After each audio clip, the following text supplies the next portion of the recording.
The University of Pennsylvania being called out for nominating transgender swimmer Lia Thomas for the NCAA Woman Athlete of the Year Award. Joining me are the co-founders of the Independent Council of Women's Sports, Marshi Smith, former NCAA swimming champ, and Kim Jones, former All-American tennis player and the mother of an Ivy League swimmer who competed against Lia Thomas. Thanks to the both of you for being here. Kim, I will begin with you.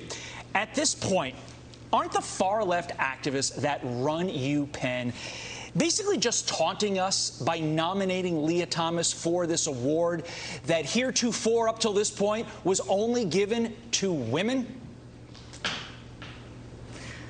Absolutely. I think that the message all year long from Penn, honestly, the Ivy League and the NCAA has just been that women don't matter. They're not worthy of receiving access to fair competition. They're not even worthy of dignity and comfort in their locker rooms. And this nomination is just the embodiment of that message.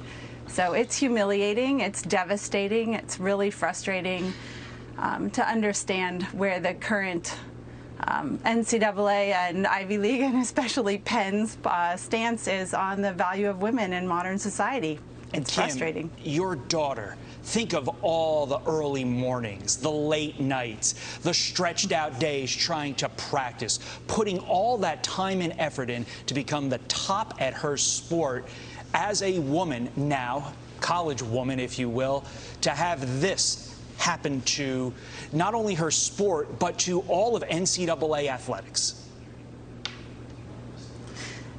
Yes, are you asking me how the girls feel about this, how parents feel about this? If that's what you're asking, it's absolutely devastating. It's hard, I think, even on a broader scope, to think about the message this sends to all girls and women. And, you know, they can spend their entire lives working for something, dedicate, you know, countless hours and effort, and have it dismissed as and reduced to something like a joke. There's a reason why when you tell people about this nomination or the experiences in the swimming community this last year, and they laugh or they are utterly shocked, and you think, yeah, that's what all that effort, all those hours, all that hard work and the journey that was supposed to be so empowering and fulfilling has been reduced to something that people think is a sideshow.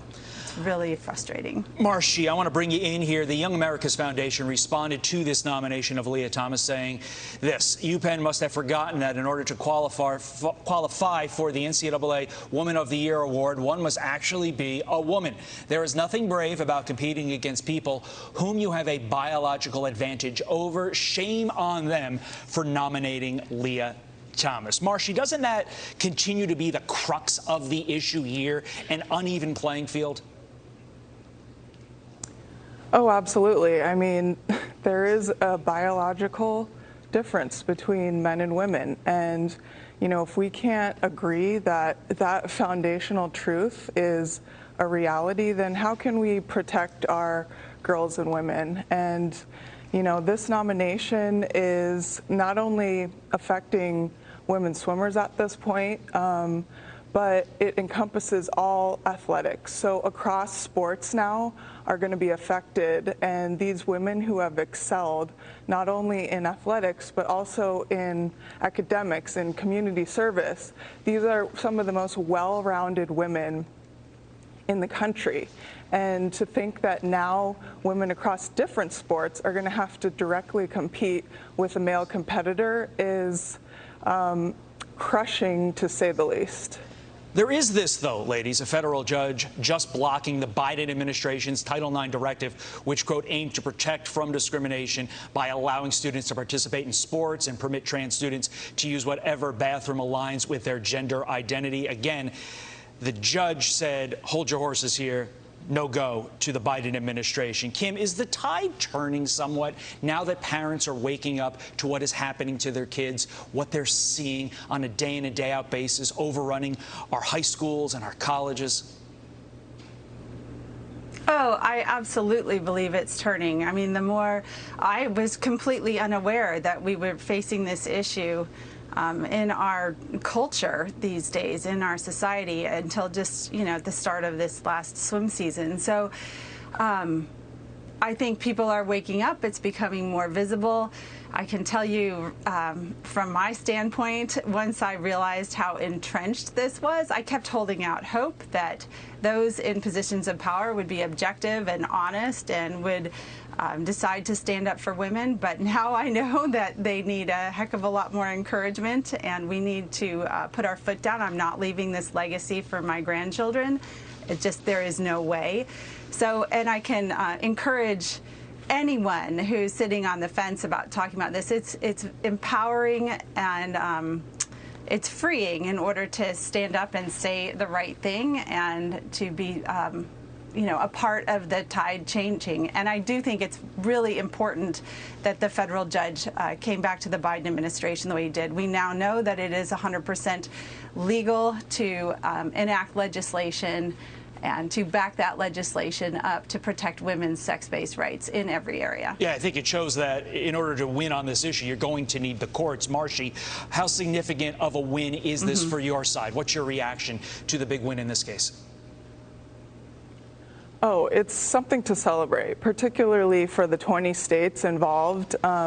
They all happen to be red states. The Republican Party, although our organization is nonpartisan, and this issue should be a nonpartisan issue. We have women who are self-proclaimed leftist, radical feminists, all the way to Christian conservative evangelicals who are linking arms together in agreement that we need to protect sex-based categories for women.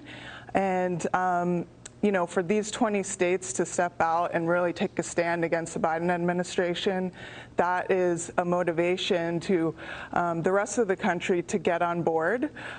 For myself, I am in a blue state, and so those same protections do not come over to me at this point, but I am encouraged that this will motivate legislators to make moves. I think that wildly diverse coalition in your group tells you everything you need to know. Kim Jones, Marshi Smith, thank you for what you're doing. Thanks for being here this morning.